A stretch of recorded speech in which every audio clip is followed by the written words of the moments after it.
Welcome to our first ever NYFA conference. This is online. My name is Lingual and I am from Scape. This program is brought to you by Scape. Our program partners are Singapore International Film Festival, the National Youth Council, media partner MediaCorp, and this is a project supported by the LearnSG Seed Fund. Today's session, we highlight our NYFA alumni who have gone international with their works and what they would like to share about their experience from going overseas at the various festivals. So feel free to grill them because I believe we're among friends. So go ahead, give them some love, some encouragement, and some questions to answer. All right, first up, let me introduce who our panelists are. We have Jonathan Chu, Director for Han, winner for Best Director at NYFA 2017. Shoki Lin, Director for Adam, winner for NYFA 2019, and Director for Changi as well, winner for Best Picture Award at NYFA 2017. We have Tan Wei Ting, Director for Cash, winner for Best Direction at NYFA 2018. Last but not least, we have Gerald, Director for Autometonymy. I hope I pronounced it correct. Winner for Best Animation at NYFA 2019. And as well as What Has to Be, winner for Best Animated Film in NYFA 2018. Whew, okay, that was a mouthful, but you know what? The accolades doesn't just end there. So I'm going to leave this to Juan and the filmmakers to share more. When we first devised this conference, this topic in particular was something that we were actually very excited about because we wanted to actually have a lot of you guys who are peer filmmakers, young or young at heart, with short films or wanting to make short films, hear from these guys who have actually brought their short films overseas and exposed their works and, themselves also to, newer and other influences. I think every filmmaker here has actually brought their films overseas. What we want to find out from you is, your own experience of it and how do you feel about it, and perhaps also get you guys to share a bit on how do we as filmmakers prepare for this kind of prestige or accolade, or even to the nitty-gritty, how do we even prepare for this kind of trip? Let me perhaps start with Gerald. Gerald, the most recent winner for NYFA. You brought, I think, Piece of Meat to, is it NC or is it Cannes? I'm not very sure. Maybe Cannes Directors Fortnight, and also to NSC last year. Okay. And you won a Tomaton for last year also, if I'm not wrong. Yes. Okay.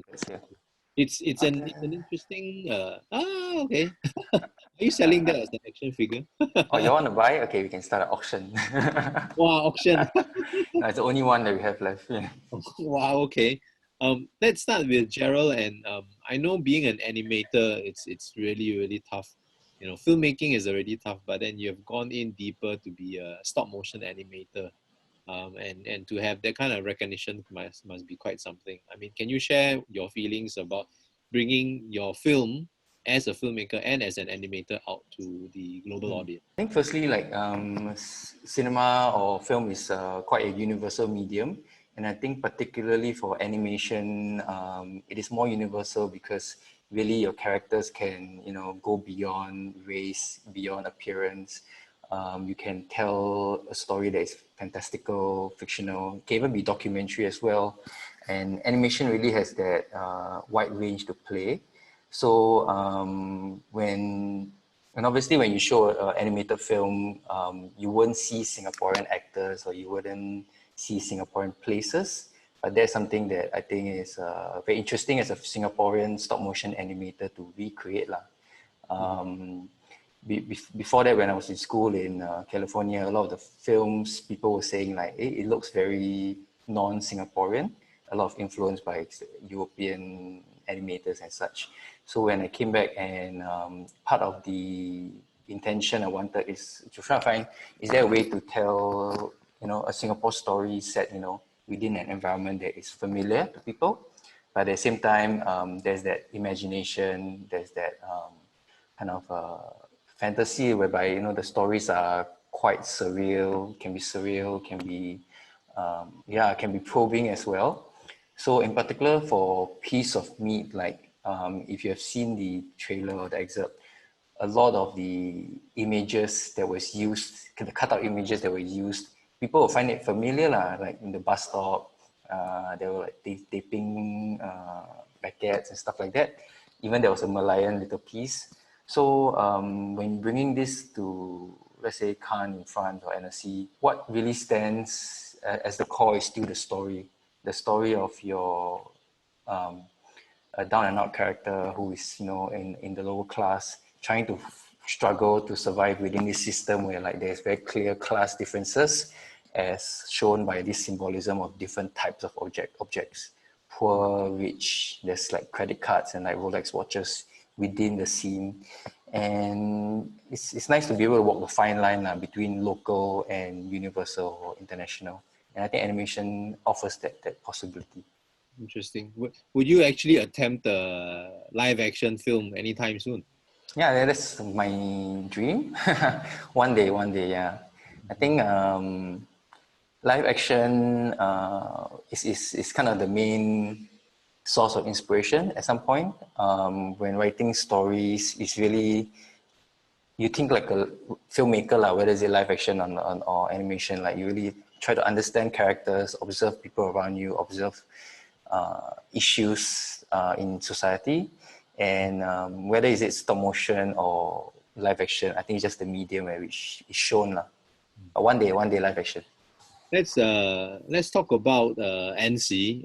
I mean, for those of us who don't know NC, maybe you can actually briefly talk a bit about NC and what was the platform at NC that you actually were on. Last year was quite special. NSC is this International Animation Festival. It's like it's like Cannes for animation lah. So purely animation festival, and it's always been one of our like dream festivals to really show animated film. And on top of screening Piece of Meat, we also had a chance to pitch Charlie Chan, the Art of Charlie Chan as a feature film project in the market there.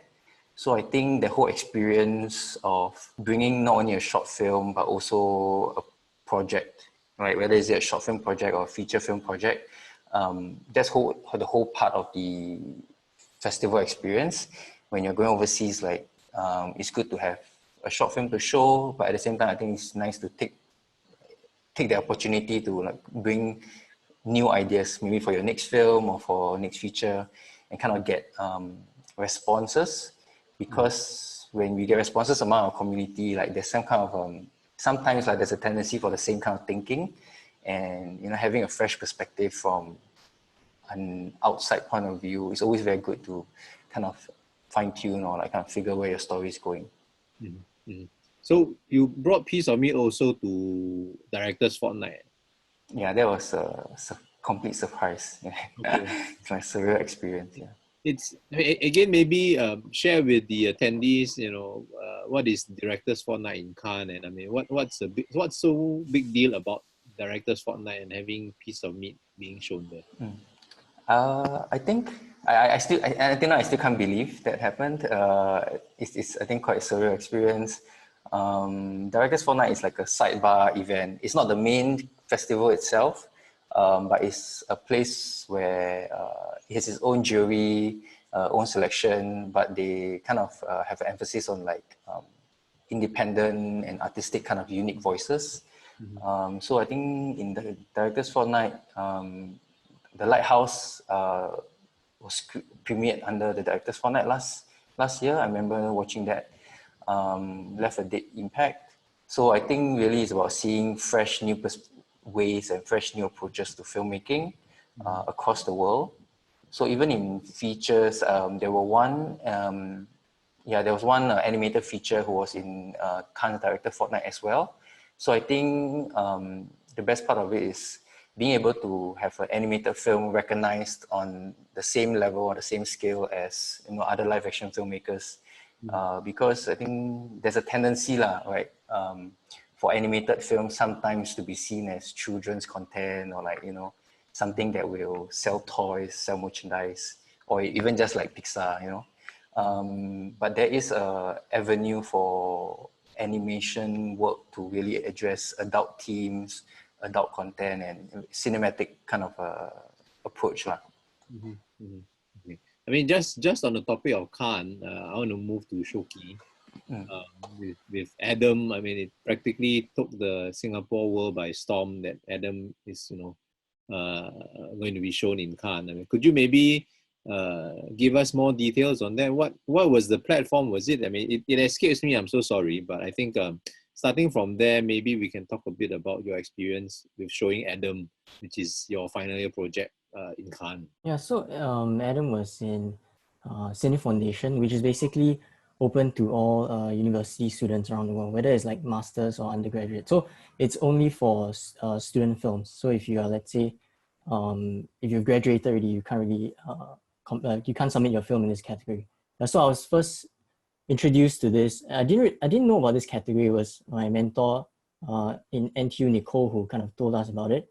And it was, the thing was that it was very tight for us to meet the deadline, because I think submission deadline was like in like the first few months, either February or I can't remember. But so basically we didn't think that we could actually submit when the suggestion came up from Nicole. This was like early on, before I actually filmed the short film. Yeah, but then we just submit the pick lock just in time for, like, they had like an extension, and then we just managed to submit it. So we were very lucky on that front. So Nicole basically, I mean, Nicole is a filmmaker herself, and she basically said, "Oh, okay, Shuki, there's this the Cine Foundation so-called sidebar event that I think you should send Adam in." So you just sent it in. Yeah, I mean, we were talking a little bit about, how could we approach it from, like, for the festivals, like what kind of festival life we can try to approach it from. So that was also quite interesting, and very because previously, I kind of knew of like big name festivals, but I didn't realize there was a whole like strategy involved. So obviously, Cannes is a very reputable film festival, and it was she wanted to, for us to at least try to submit to the film festival, and we had zero expectation. We didn't do like because the film was just pick locked, so like it wasn't color graded. The sound was all over the place, so it was really quite surprising that it was beyond our expectations that we got selected for that. Actually, to submit a film when it is not really 100% completed also has a bit of a risk. I think that was kind of like a risk that you actually put through. And I guess for us, because it's like we got nothing to lose as well, because it was our first. So that was our first festival submission, and we were very lucky because there was a deadline extension also, so we managed to submit it. Yeah, we were there. It was a nice environment because it was all. I mean, this category is all film students, so you got people from all over the place, master's student, undergraduates, and then they also share their own experience about making thesis films and things like that. Yeah. How many days were you there? You were there for the whole 2 weeks, or? Yeah, I was there for the whole festival. I think maybe not the whole. Well, I can't remember. I think we didn't stay until the very last day, like the closing ceremony. But we actually spent a good amount of time there, and then we also that was kind of like our grad trip, so we stayed a little bit. We came a bit earlier and we traveled a little bit because that's like the first time in Europe for all of us. Nice. Where else did you actually take Adam to? So we submitted. So at Cannes, we actually met a distributor who was interested in helping us distribute the film. So this is within the film festival. It's not like a commercial distribution. So we're very, very lucky to work with them, and we got into film festival in Kaohsiung, the Kaohsiung International Film Festival.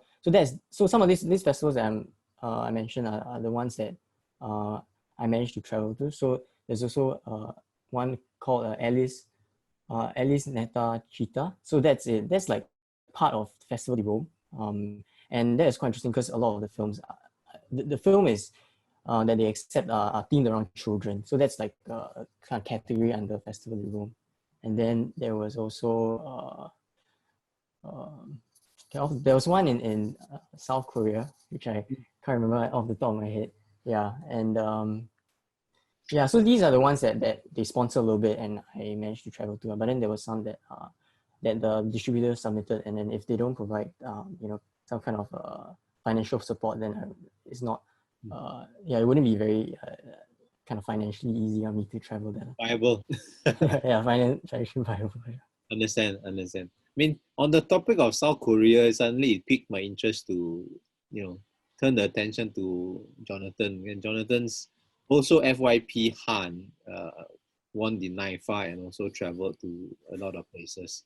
And also Han won a very interesting award, which is called the Golden Tadpole Award in camera image, which is given to the cinematographer. And I think John and your cinematographer Rachel also went to the festival. I mean, what was it like to be featured in, a festival that actually lauds, cinematography? A lot of us only know of festivals that celebrate, direction, right? This is something out of the ordinary. What were your thoughts, and how did Rachel feel? I think Rachel is.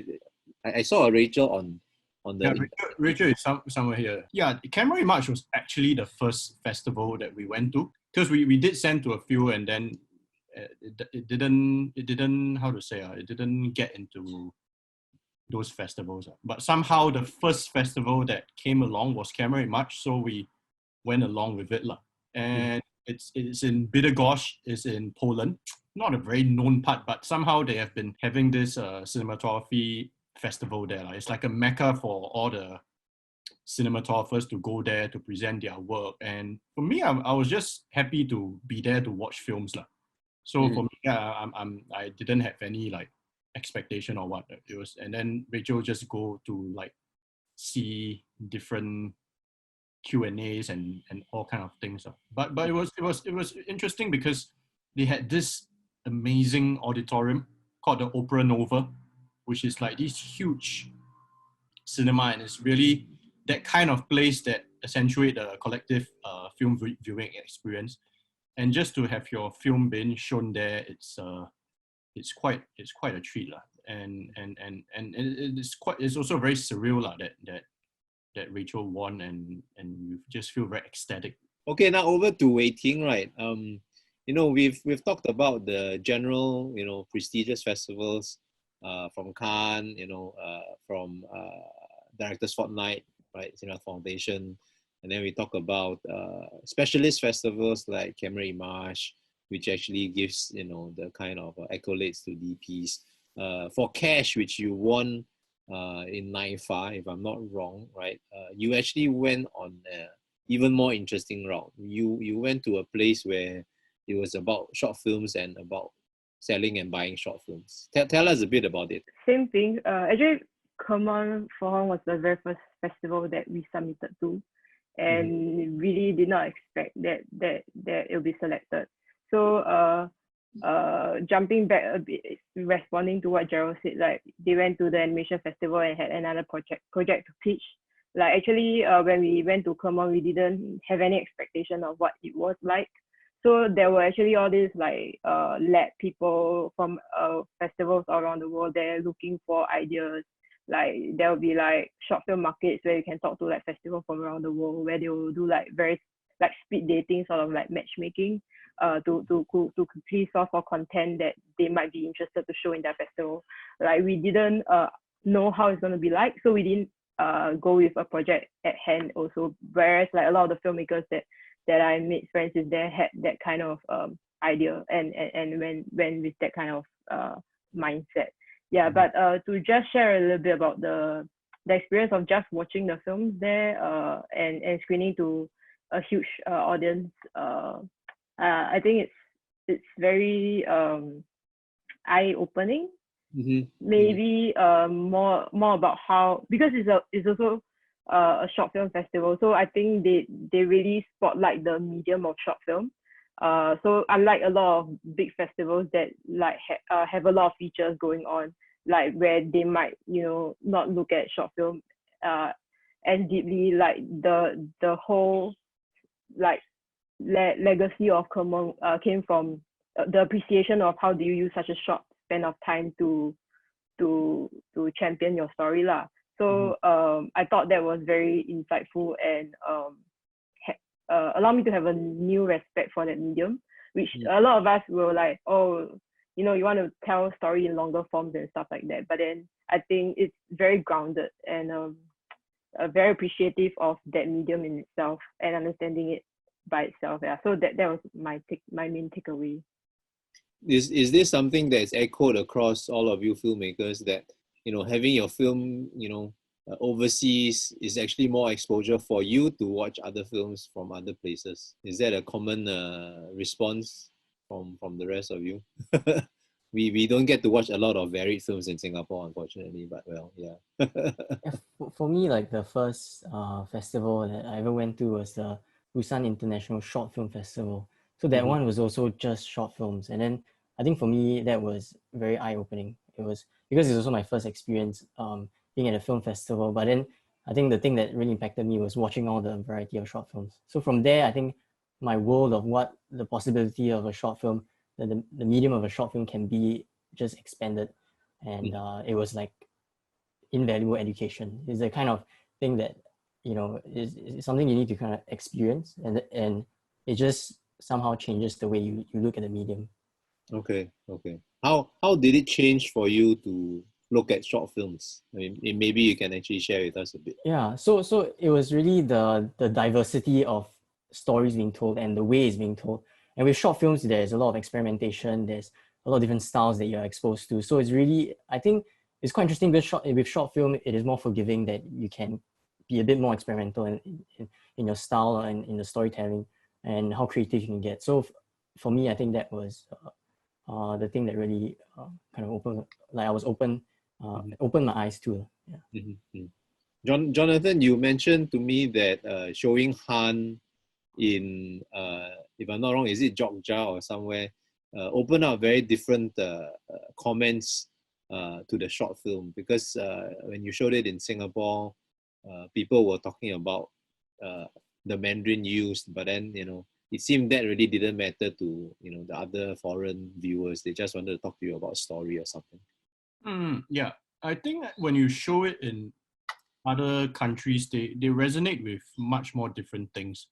Because like for Han especially, I think if I could change something, is the way the language is being written and being said as well. Because we know that we have a very particular way and of portraying the Chinese language on film in Singapore, and there's certain nuances to it. So sometimes when you see it, you will feel a bit jarring. It's like, hey, people don't really speak like that in real life. But the thing is, when you show it to a foreign audience, they wouldn't catch all these nuances. It's like if you watch a Polish film or French film, you wouldn't hear what is their language, their more colloquial kind of way of speaking. So this kind of thing kind of fly past your heads, but for them, they resonate with imagery and emotion and the other elements of cinematic effect, lah. So they will tell you more things like that thing really stayed with me. This is more, this feels like a more like a poetic expression, that kind of thing, lah. Yeah, but here probably is other things. They will just say like shot well. That kind of thing. Yeah. Would you say that the crowd engagement, in the overseas festivals and overseas screenings have a kind of different value to you as a filmmaker? I know we also discussed this a bit about how different people react. Shuki? Yeah, so for me, when I was in Italy, Rome for the festival Alice Netta Città, basically there were a lot of one thing I realized is also that over a lot of festivals, they don't do Q&As, right? So there's no like post-screening discussion. So a lot of the interaction is after the screening and it's informal. So people just come up to you, they talk to you. And that was when I was in Rome, it was quite interesting because surprisingly, there were quite a few people who came up and just wanted to ask me about the film. So they were asking things like, because in Adam, is the portrayal of a kind of biracial family. So it's a kid who has parents from different backgrounds, and they wanted to know more about how it's like in Singapore, because I think a lot of people think us being majority Chinese race that we are kind of like a Chinese nation. So we had interesting conversations about that, and also I think the thing that they pick out from the films are very different from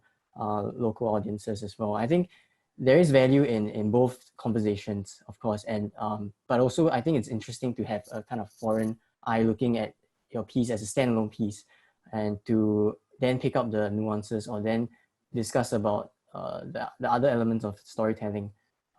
Yeah, so for me it was quite an interesting experience talking to them. So waiting for you, among all the hundreds of short film festivals, I mean, Cash stood out to the audience. You know, did people come and talk to you about Cash, and what did they have to say? I think in Clermont, because it's under the international competition section, so there were, I think in my year, about 76 short films selected. Wow. And there were like, I think 5 or less than 10 Asian films. And but it's a very good representation, like from all over the world. And you find that like the questions that within the filmmaker circles, everyone is like trying to ask, oh, so I saw your film, like can you tell me about the cultural context of it? Because every film is based, like the stories are so specific to their country, that of course it has an international and global appeal, but more often than not it raises questions more than answers.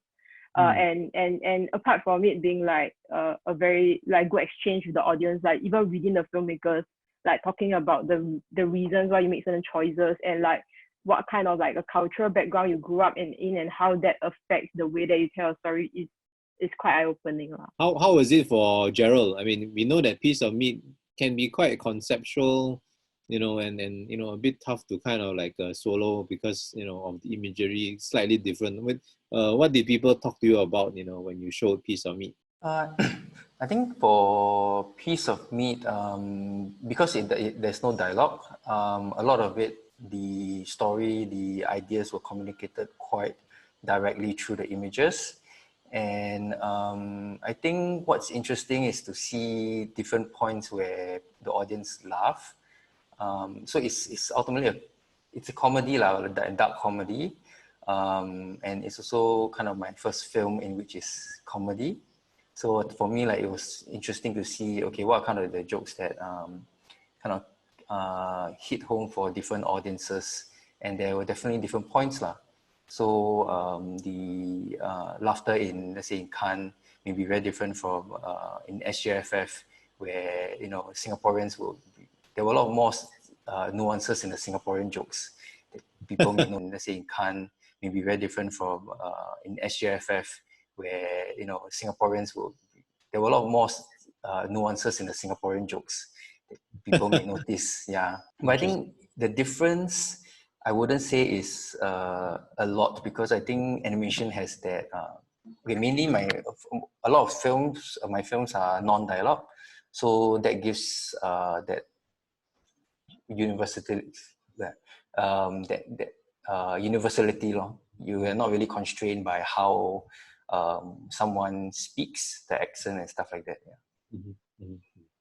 Cool, interesting. I want to maybe switch the topic to maybe something that's more practical, right? I mean, we all make short films and we all want to actually have our short film screen overseas. I mean, those of us who are lucky to get into a slightly more prestigious one, we get flown there, you know, from the festival. But I mean, a lot of film festivals, prestige otherwise, they may just pay for accommodation, right? You have to pay for the flight and sometimes accommodation if you want to stay there.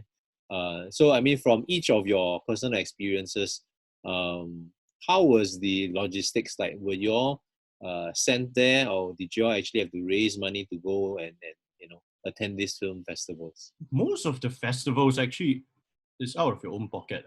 The only one I think was Tokyo Short Shots. So that one, you can actually apply for the grant with, I'm not sure if they still have this grant, the short film support grant. Uh-huh. So I applied for that, and they were able to kind of reimburse your flight ticket and your accommodation kind of, or those fees. So, but the rest, you can try but there's particular festivals that they look out for. For example, I think I'm not sure. I think like Camera in March we didn't get any reimbursement. I think. Mhm. So yeah, but there are particular other festivals that they will fund your transport and accommodation, but it's quite rare actually. So for Gerald, was the trip funded because of the prestige of Cannes, or did you have to put in some money for piece of meat in Cannes and see? Okay. I think like a lot of things connected well and pieced together. So it was very lucky because for Cannes, I mean, I also have a day job, and obviously there's scheduling issues to work with. So I wasn't at the festival for the whole 2 weeks lah. But IMDA does offer grants for some festivals that they kind of deem in their list.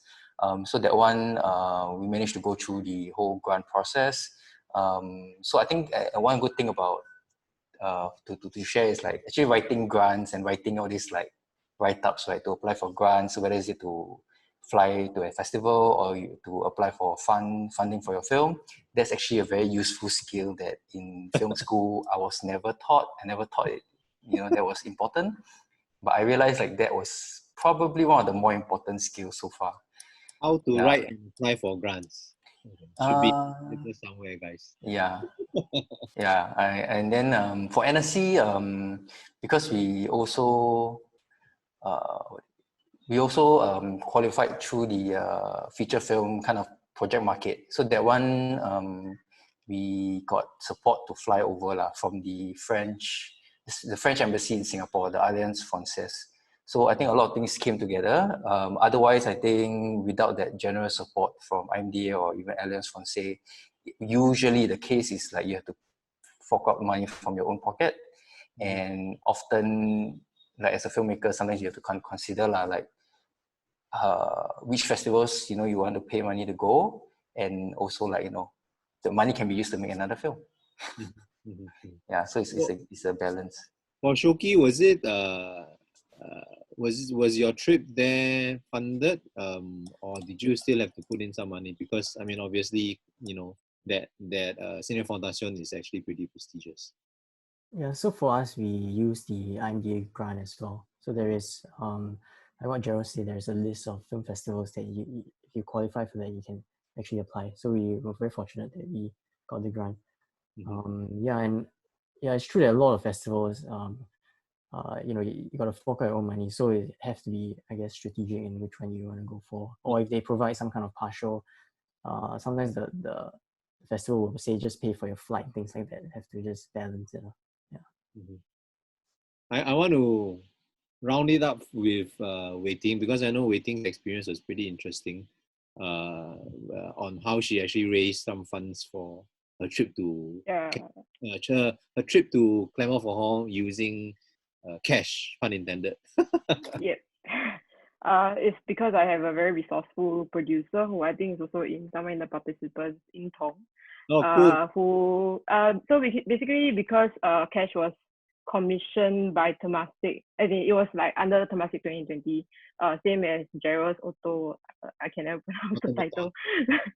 But like so basically when we got the news, we read that IMDA can only fund but I mean very very grateful to them, but they could only fund the flight and the accommodation for the director. And then like because at the end of the day, I think filmmaking is a team sport, like it's a team effort. But then a lot of times these festivals only spotlight directors, and like everything that we've discussed so far points to the fact that like film festival is such a good exposure, just to relook at the craft of filmmaking, exposing yourself and everything. But my producer correct that only flight for IMDA. So actually my writer and my co-writer and my producer wanted to come with us as well. So we actually asked Temasek to sponsor the rest of the trip for the both of them, and our accommodation as well as food and transport, because France is not cheap, and we wanted to stay for as long as we can in order to like have the full festival experience. So in exchange we did like Insta stories for them, like tag them and did some vlogging like as a deliverable to get the rest of the funds sorted. Yeah. So and because also we consulted other filmmakers who have been to Common, and they did tell us it's not cheap lah. Like I think Ying Tong talked to Le or something. Yeah. So all of this information was very good because it was passed down to us, and then we tried to get past some. Yeah. It's very good. I think kudos to the resourcefulness of your producer and all of you. So Ying Tong, well done. I think, I mean, correct me if I'm wrong. So you proposed to Temasek 2020 to say, hey, can you actually fund us some money to go to Clermont for All, and in exchange we will do some social media content for you while we are there. Yeah, I think Ying Tong is unmuted. Is it? I don't know, but Is she there? Okay, so everybody, this is Ying Tong, the producer of Cash. Yeah, so maybe this can be redirected to Ying Tong. So you really went to Temasek and proposed that? Yeah, we did, because we were getting a bit desperate. We really wanted to go, but we asked Lo, and he said that basically each filmmaker will likely have to spend about 4,000 to 4,500 for the entire trip. And that's what euro, right? 4,005 euro or Sing? Sing. Oh, Sing, okay. Yeah, and for him, he was lucky because he actually applied for SIF funding, but they actually ceased the funding. We actually approached them in hope that they could support us also, but they actually already cancelled that funding. So we went to Temasek and sort of begged desperately to get us funding. IMD actually in the end decided to fund my flight as well. But they only let me know when we were already there in Clermont. If I didn't get the funding from Temasek, I think I wouldn't have gone. Because it was really too expensive. Okay, very true. Nice. No, I think I would like to actually, reflect this and actually share this, because it's really about you, the filmmaker, being resourceful and saying why not, why can't we do it this way, and getting it done. I think, for lack of a better phrase, it's I mean, as what Shoki mentioned, it's a strategic consideration to push for the things that you want, and I think we can never be lazy or shortchange ourselves from it. I mean, when I heard this story, I was saying, okay, we need to talk about this. We even wanted to show the video, but then I think maybe that's for another day. Yeah, but nice. Okay. Let's see if we can have any other questions here. There was actually a question for Rachel, which is about whether or not pursuing further education from a cinematographer's point of view is effective or is good, within the Singapore film industry. But I just fleetingly saw that on the Q&A, but then now it has been taken out. I mean, Rachel, if you are still there, do you want to comment on this? Can you comment a bit? About higher education, is it? Yeah. So the question that came and went, right? If I remember correctly, and I mean, Yeah. the person, if you are still watching, you can actually repost it. It's basically asking you from your perspective, right? Doing cinematography in Singapore, is it necessary? Yes. Kathleen C. Okay, great. Thank you for coming back. So Rachel, what advice would you give to aspiring cinematographers? Is higher education important as a stepping stone? So I briefly replied her. I think it depends on how you are personally. I felt that higher education outside of Singapore was important for me, just so I know, like, I wanted to experience a different environment doing cinematography, like whether a different environment would change the perspective of how I shoot things. So I felt that it was beneficial for me to go overseas, just so you can learn from the people, the local people here, how they do things, how they approach things, whether it was different from the industry back home. So yeah, I think it really depends, because at the end of the day, even like say for now after I graduated, it's the same thing. You have to go out and meet people, you have to go out and find the right people to work with.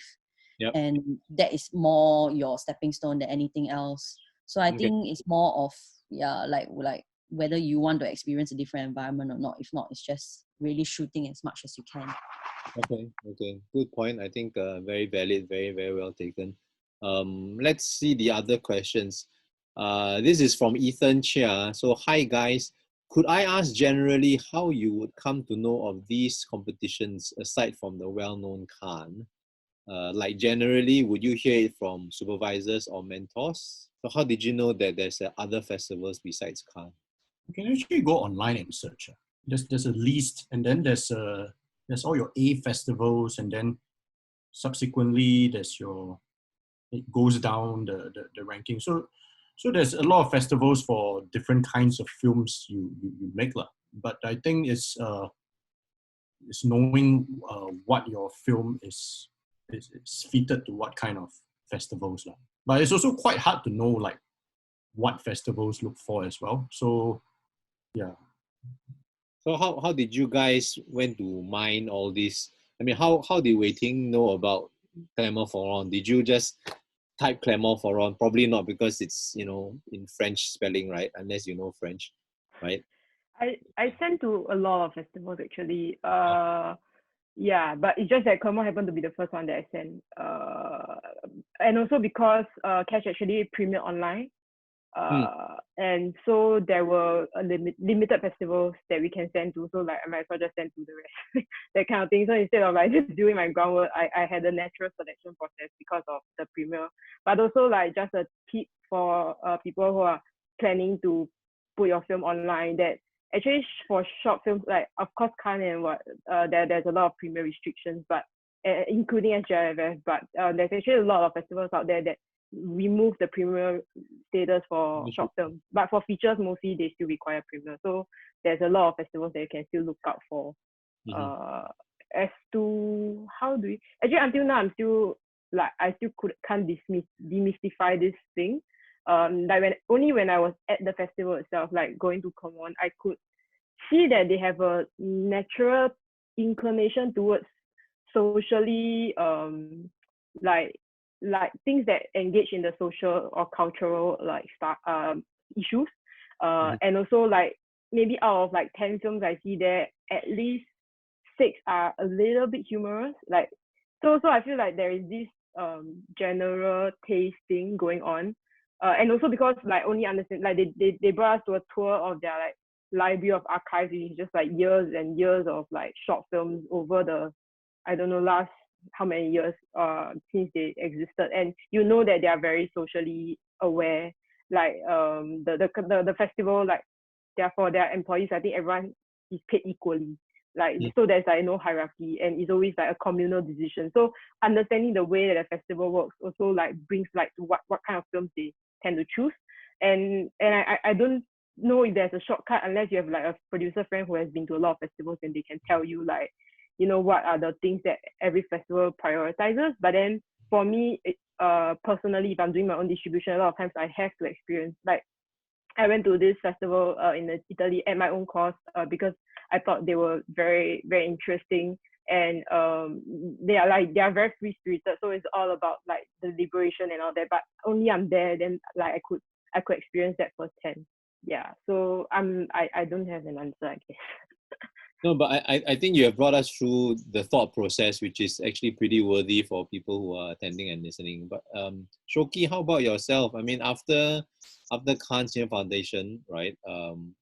Where else did you go with Adam, and how did you plan it, or it was just, you know, basically just waiting for people to look for you to screen the film? So before Adam, I had a few short films that I made in school, and so for that one, I really like when I first started. So it was like my second year film. It's called Changi. That one, I knew I wanted to submit to festivals, but really like had no idea where to start. So like a good place to start is one of those online platform like Short Film Depot, Film Freeway. So I kind of just scour the internet and try to figure things out. But really, like what Wei Ting says, when you're at the festival, you get a sense of the kind of flavor of each festival, and then talking to people. So when I went to my first film festival, which is the Busan International Short Film, then I started understanding how this whole festival, you know, circuit and this whole world of festival works. So that was For me, it was kind of experiencing it firsthand, and slowly I understood it. For Adam, we were very lucky because when we were in Cannes, we were approached by a distributor that was willing to help us distribute the film. So they're called Lights On, and basically they help to submit the films to the various film festivals. So we pay them like a fee to, like, is the fee that basically, you know, sometimes you submit to film festivals, you have to pay I don't know what you call it, like an entrance fee, like a, yeah. So basically we pay a lump sum, and then they decide strategically how to deal with the distribution. So in a way that kind of took a load off us. You know, if we, you know, I tried to do that with my second film called Chasing Paper. So we went into Busan Film Festival, but after that, you know, like you just kind of lose the, you know, you got other projects coming, and then you just lose the energy to just constantly, you know, remind yourself of deadlines and constantly keep track of all these things. So another option, and this is something that I had the privilege to do, is to have a distributor help us with Adam. We have requests for waiting to show the video.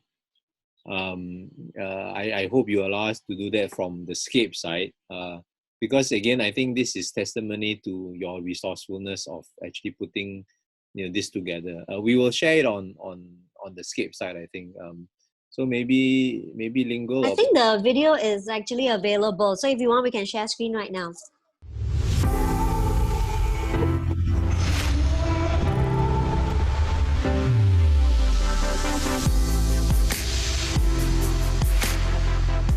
Hi everybody, we are here at Clement Forum Short Film Festival.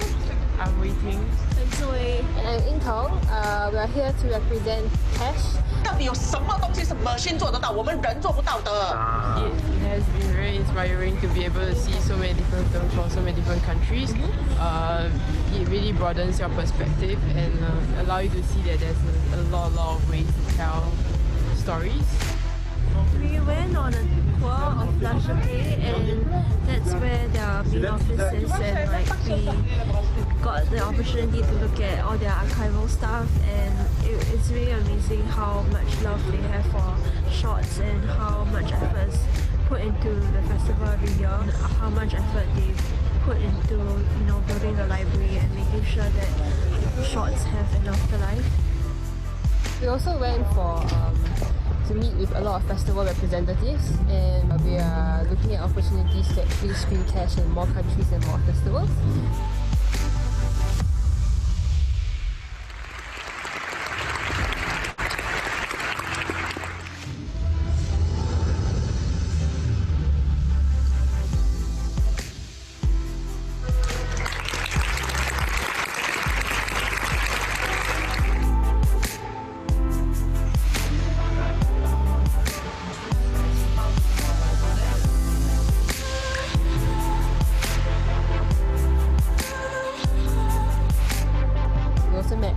A lot of filmmakers from all over the world representing their films over here, regardless of whether they are from like Europe or Asia.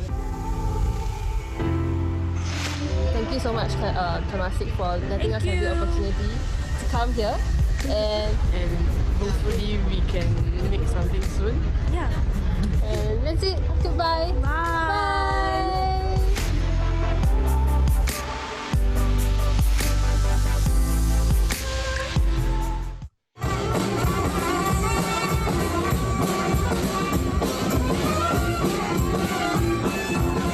Okay, I thought that was pretty interesting from a producing perspective, because in exchange for that, you got your trip funded.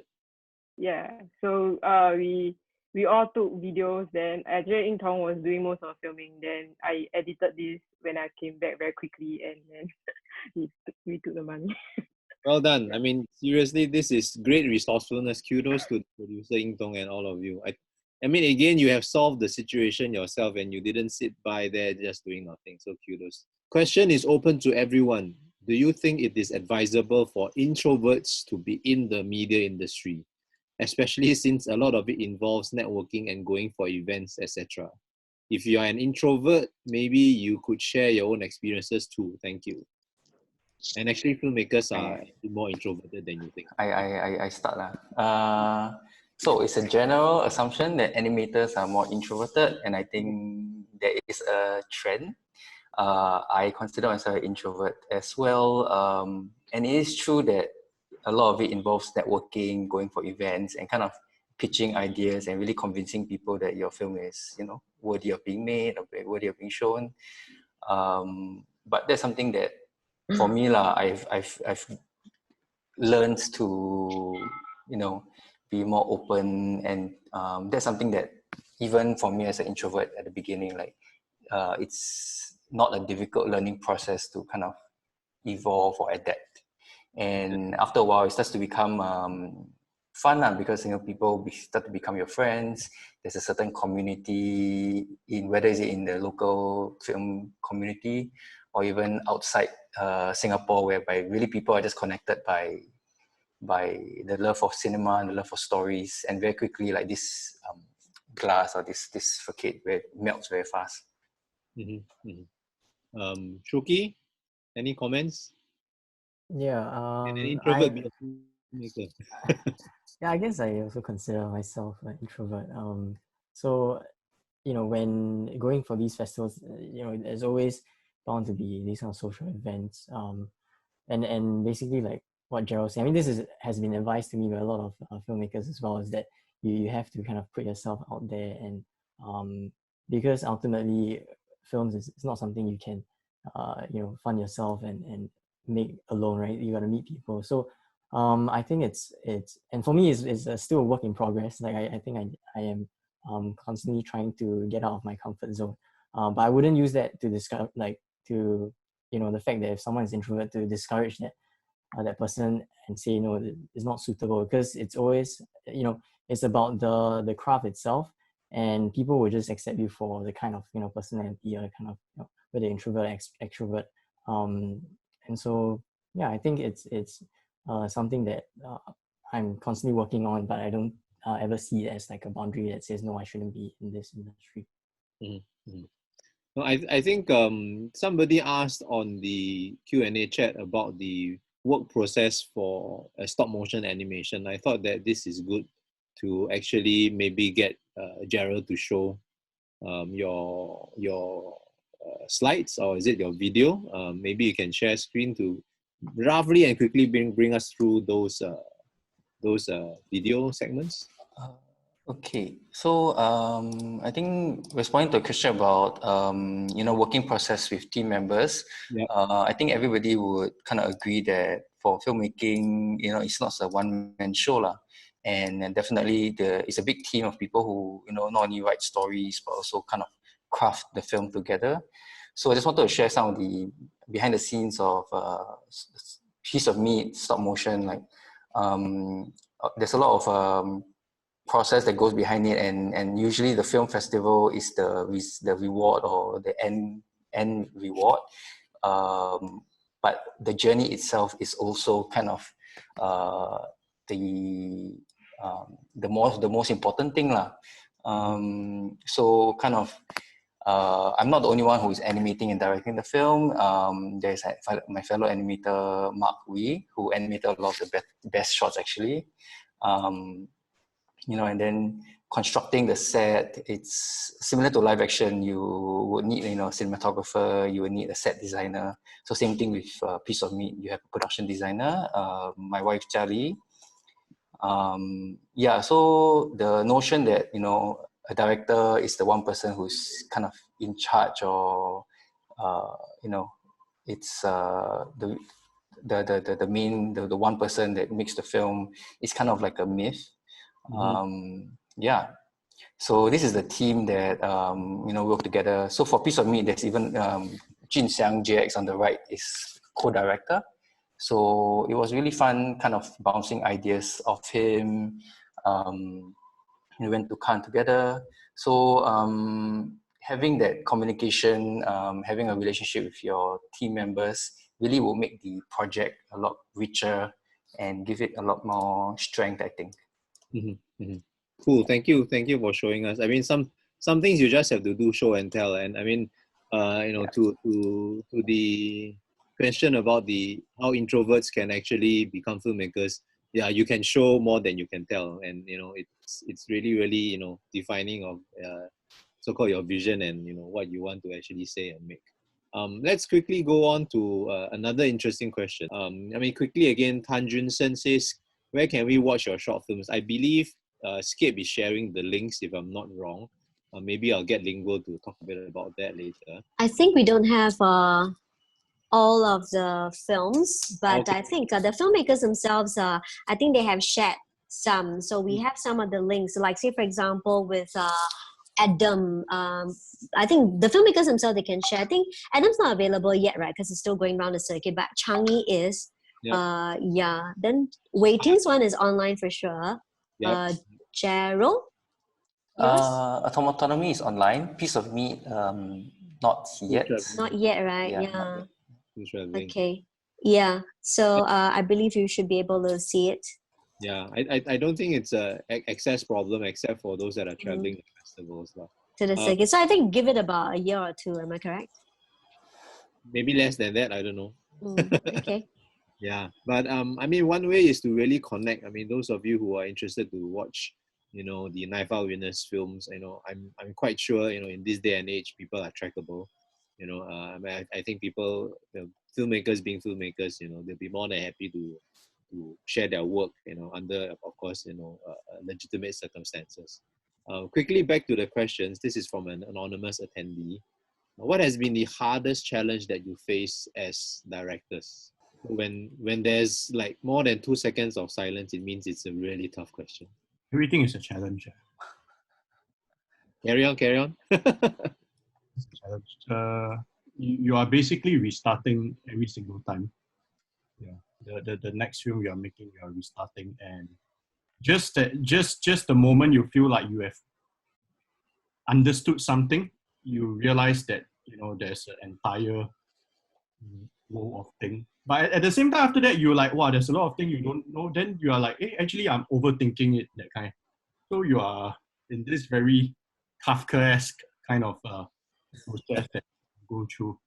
So it really depends. You really have to just sit down there and work on it.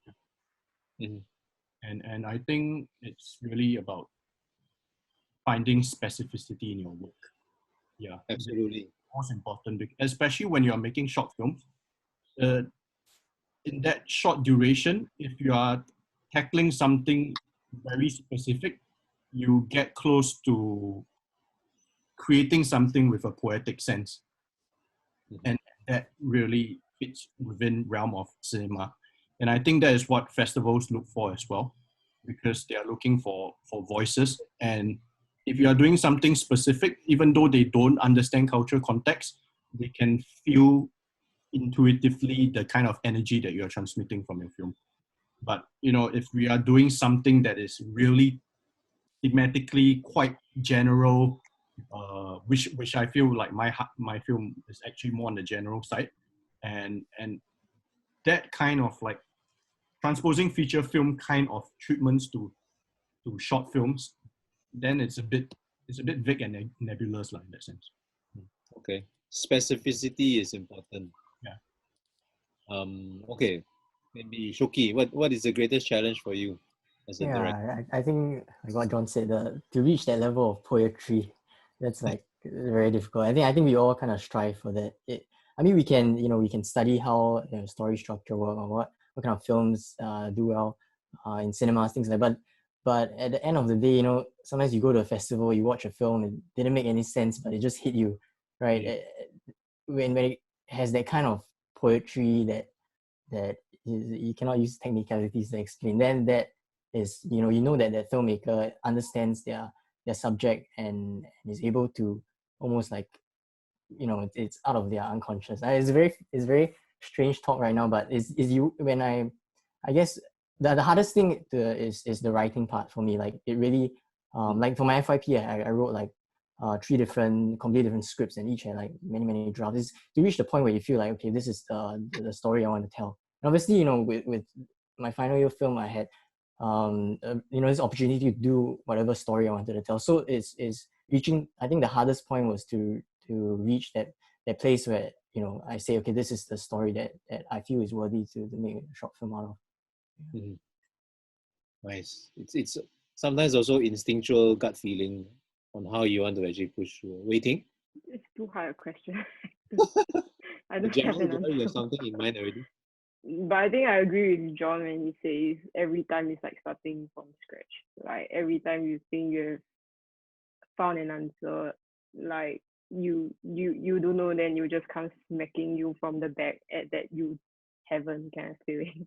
Yeah, which is I think why we're all doing this, because there's so much to dig into it. Yeah. Mm-hmm. Gerald, you feel the same, presumably?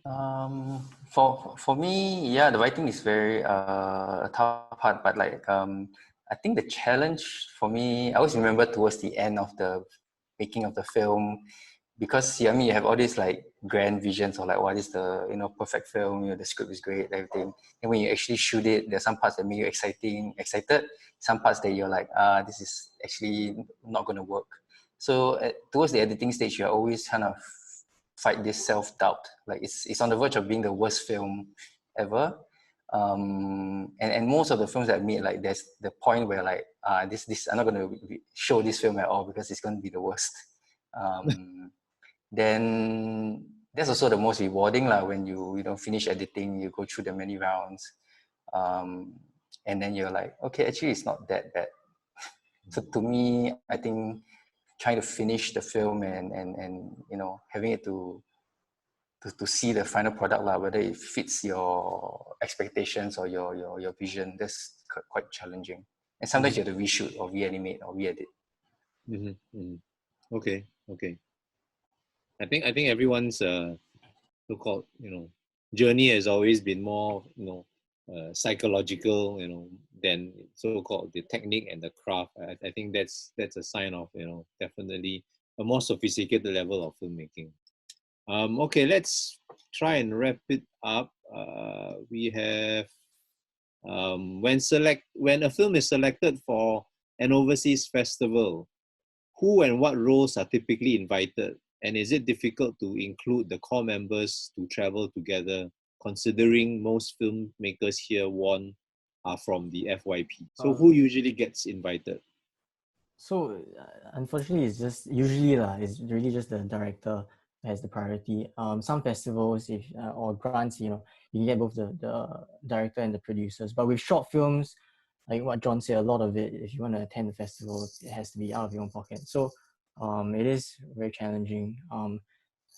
It's also the kind of festivals you want to go for. So like my previous film called Changing Paper, my DP also attended a festival that was just for DPs, which is a Camera March Film Festival. So that would be something that's very relevant for him, and is at the end of the day is to to figure out whether it's worth it or not. Yeah. I think it's an interesting way to put it, because it's not really about what the festival can do for you, but what you can go to the festival to gain. So if you are really excited about going through and going international with the festival, you have to be resourceful. Other than, of course, winning an award or getting an invite, I think that's where I felt that the team of Cash really was proven, in terms of their resourcefulness in raising money to go for that. Yeah, I mean, I really think that that's a very, very good idea. In fact, Can I add something? Sure. Yes. I mean, the whole topic of today one is about international festivals, but I think want to draw attention back to local festivals, whether it's NYFA or SGFF lah. Like for me, the most learning experience, because you would find in a festival that is maybe even within Southeast Asia, even within Singapore, where the culture, the people you work with have a tendency to work with within the Southeast Asian region, there's a higher chance. If let's say you go to a European festival, it's of course harder to penetrate the industry or penetrate the community, because either you have to be a student there or there's some kind of connection.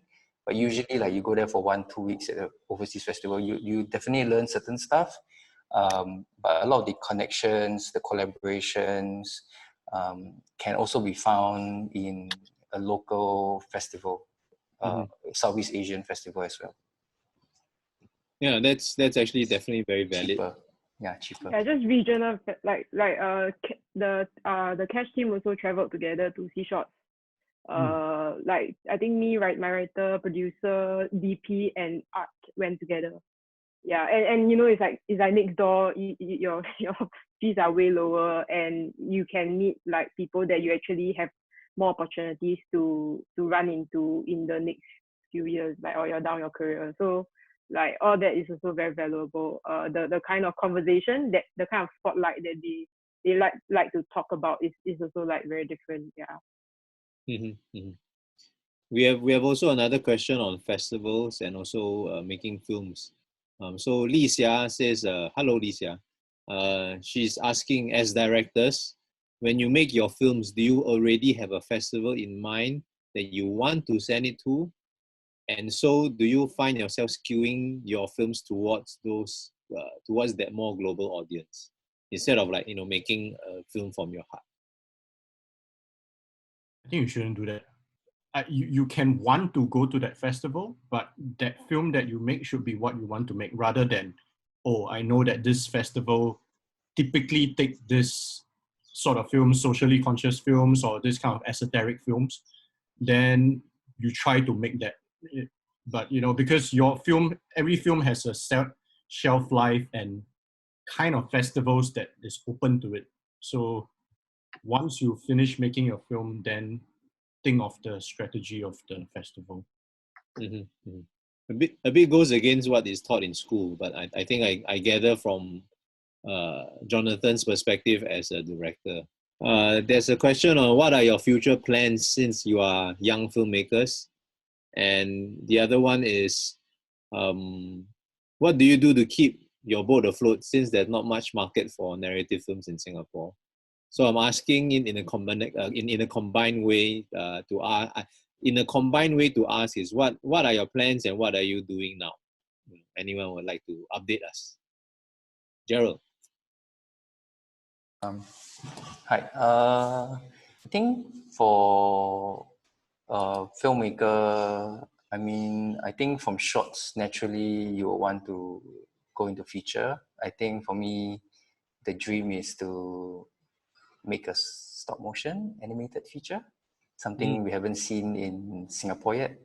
But I think it's making short films continuously to kind of hone and find the voice before going into feature, but at the same time having that at the back of your head because writing a longer form is always going to be a lot more challenging.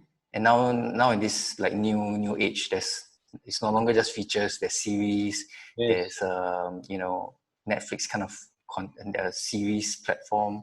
So really the learning possibility of where to take storytelling is very wide. But at the same time, like it's building the team around you. So back to the idea of like a teamwork, right? Me and a couple of animators who worked on Piece of Me, on Autonomy, on What Has to Be. So all these films were made with a team of animators. We created a studio called Finding Pictures, and it's always a lot easier to create work when you're working with people with different ideas that you enjoy working with. And really, I think that community drives you to really want to do better, to tell better stories. This question is for Shuki. Your film involves a child actor playing somewhat substantial role in the plot. How are you able to direct children on set to get what you wanted? Perhaps you can comment very quickly. Yeah, so for Adam, the actor's name is Aiden. So we actually we were street casting. So we saw him like literally walking by and we asked his parents. So he's not like a professional actor. So I think one key point I can give is just to be their friend and to really connect at that level. So we did a lot of rehearsals also. So before the actual shoot, went I went through the story with him and we practiced scenes together. And that, I think, it mainly was to bond the two of us together. I guess, we did workshop the scene a little bit, but for me, I think the most important thing is to be able to connect and to gain the trust of the actor. Yeah. Okay. That was from Isaac. So hello, Isaac. Thank you for your question. This from Grace. Hello, Grace. So this is to waiting, which is interesting. Quick question: how many aunties did you have to sift through, and how much did you rehearse for cash? I mean, no, I said I will try to give a quick answer also then. We did look through a lot, but then at the end of the day, we are casting for chemistry just because of the nature of the film. And because they have to like appear to have worked together for 10 over years. So that's not something that you can easily get if you like cast strangers. Maybe you need a lot of rehearsal work, or it depends on the directing. So like the 4 actors that I casted, they actually worked together for many years in the theater, and they are theater veteran actors that because I come from the theater background, so I've known them for a very long time. And how much I rehearse, a common workflow, it seems, in film is that you don't go through so much rehearsal. And I remember like every film that I make, every time I'm always trying to fight for more rehearsals, but then it's always a budget constraint and all that. But then I feel like that's very important. But the rehearsal is not necessarily to get them to perform very well, but even just spending that amount of time together to get the cast chemistry up, the ensemble energy, and to feel each other's expectations and how to communicate. Like I think all that is very important. Yeah. So I think we had 3 to 4 rehearsals. I can't remember, with a lot of improvisation exercises. Okay. One last question squeezed in.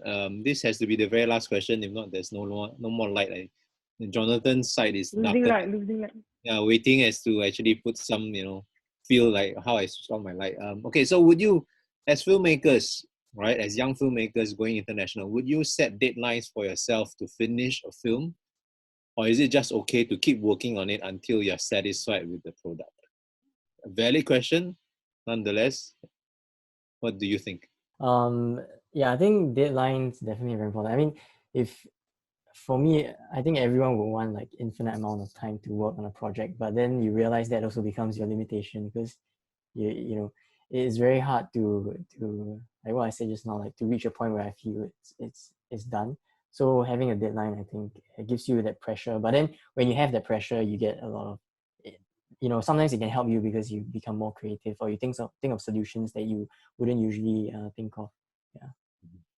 Gerald? Yeah, so I mean, deadlines is what forces me to finish a film. Because in animation, you can take forever, keep animating. But I think one good way to think about it is like, if there is a specific festival that you want your film to premiere, there is usually a deadline. So it's nice to kind of keep that in mind, especially if you're looking at, like for myself, if NSC is the Animation Festival, okay, that can become a natural deadline for a project. And I think it just keeps you going, in terms of motivating you to really do your best. And also, like what Shoki mentioned, like the time limit is actually a quite incredible creative factor. There are many times whereby, I wanted a 10-minute film, but because of time constraint, we only shot 5 minutes. But what turned out is the film is a lot more concise. Some of the ideas that you initially wanted might be a bit too overindulgent. So, setting a deadline, setting some restrictions really helps the creative process. Waiting? I think deadline is good also, but I think a lot of time in Singapore, I'm not sure if it's just in Singapore, but a lot of the timeline that I'm given to work on projects is getting increasingly tight. And I would say that, yes, deadlines are great, but then realistically, like how much can you not compromise on your work?